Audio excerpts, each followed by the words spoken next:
प्रत्येक पदार्थ बनवताना त्याचं एक प्रमाण असतं. त्या प्रमाणात योग्य साहित्य घेऊन जर पदार्थ बनवला तर तो नक्कीच परफेक्ट असा बनतो. तर आज आपण शंकरपाळ्याची रेसिपी बघणार आहोत. तर शंकरपाळे बनवताना बरेच व्हेरिएशन्स आहेत, पण परफेक्ट लेयर्सचे आणि खुसखुशीत तुम्ही बघू शकता तिथे किती छान लेयर्स पडलेले आहेत. परफेक्ट लेयरचे आणि खुसखुशीत शंकरपाळे बनवण्याचं एक योग्य प्रमाण आहे. त्या प्रमाणात जर तुम्ही साहित्य घेतलं तर तुमचे शंकरपाळे हे नक्कीच छान बनतील आणि अतिशय खुसखुशीत बनतील. तर रेसिपी खूप सोपी आहे. चला सुरुवात करूया. या प्रमाणातच तुम्ही जर साहित्य घेतलं तर नक्की तुमचे शंकरपाळे छान बनतील. तर इथे वाटीचं प्रमाण घेते मी. 1 वाटी इथं मी साखर घेतली आहे. त्यामध्ये आपण पाऊण वाटी वितळलेलं तूप घालायचं आहे आणि 1 वाटी इथे दूध घालायचं आहे. तूप हे जास्त कडकडीत करायची गरज नाही आहे, फक्त वितळेल इतपत तूप गरम करायचे आहे. आणि आता हे मिश्रण साखर विरघळेपर्यंत फक्त ढवळून घ्यायचं आहे. एकदा की साखर विरघळली की आपण पीठ मळायची तयारी करूया. तर इथे मी अर्धी वाटी बारीक रवा घेतलेला आहे आणि यामध्ये 2 चिमूट मीठ घेतलेलं आहे. कुठल्याही गोड पदार्थामध्ये आपण मीठ चिमूटभर जरी घातलं तरी तो पदार्थ त्याची जी चव आहे ती अजून छान होते. तर आता यामध्ये हे जे मिश्रण होतं आपण ते घालून घ्यायचं आहे. इथे मी मैदा चाळून घेतलेला आहे. एकदा मी हा रवा या लिक्विड मिश्रणमध्ये एकदा मिक्स करून घेते आणि आता यामध्ये आपल्याला लागेल तसा मैदा घालायचा आहे. प्रमाण लक्षात घ्या. मी इथे 1 वाटी दूध घेतलं होतं, 1 वाटी साखर घेतली होती, त्यानंतर पाऊण वाटी मी इथे तूप घेतलं होतं आणि 2 चिमूट मीठ. आणि प्रमाण काय आहे, या प्रमाणामध्ये मैद्याचं प्रमाण असं आहे की त्याच्यात बसेल इतका आपल्याला मैदा आपण घालणार आहोत. तर मैदा हळूहळू घालून मिक्स करायचा आहे. बघा मी पीठ मळताना अगदी दाबून पीठ मळत नाही आहे, फक्त मिक्सिंग करत आहे, कारण आपले शंकरपाळे खुसखुशीत झाले पाहिजे. तर आपण हे खूप जास्त पीठ मळायचं नाही आहे, जास्त वेळ लावायचा नाही आहे. तर आता मी याचे 2 भाग करत आहे व गोळे बनवून घेत आहे. बघा सगळी व्यवस्थित बाइंडिंग झालेली आहे पिठाची. तर आता आपल्याला हे लाटायचं आहे. मी त्यासाठी याचे गोळे करून घेत आहे.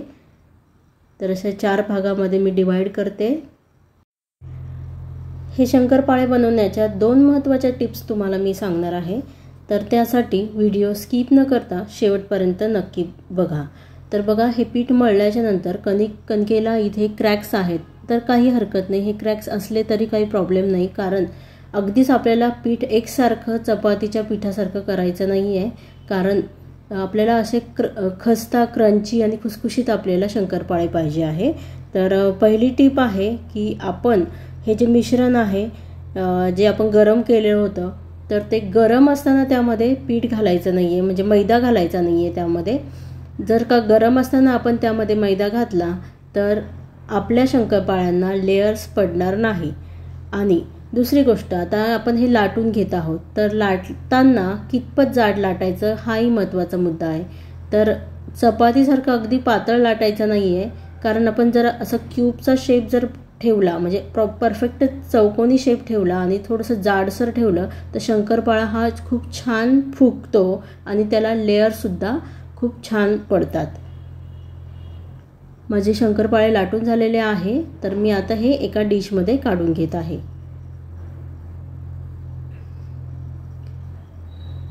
बघा अशा पद्धतीने मी छोट्या छोट्या डिशमध्ये शंकरपाळे काढले आहे, कारण का तर तळताना आपल्याला ते सोपं पडावं म्हणून. बघा इतपत जाडीचे मी हे शंकरपाळे लाटलेले आहे.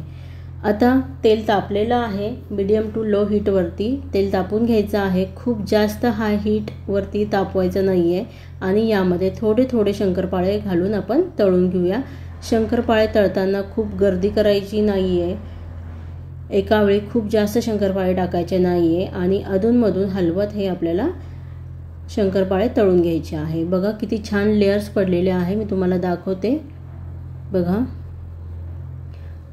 तर महत्त्वाची टिप काय आहे याच्यामध्ये की आपण जेव्हा बघा किती छान छान लेयर पडलेले आहे, जेव्हा आपण लाटतो ना तेव्हा त्याची हाईट ही परफेक्ट ठेवली पाहिजे. खूप पातळ लाटलं तर त्याला लेयर्स पडणार नाही आहे. तर लाटताना पोळीची हाईट आपल्याला जरा व्यवस्थित ठेवायची आहे, परफेक्ट ठेवायची आहे. बघा किती छान लेयर्स आलेले आहेत आणि खूप खुसखुशीत होतात. तर रेसिपी खूप सोपी आहे. तुम्हाला जर आवडली असेल तर नक्की लाईक करा, शेअर करा आणि सबस्क्राईब करा.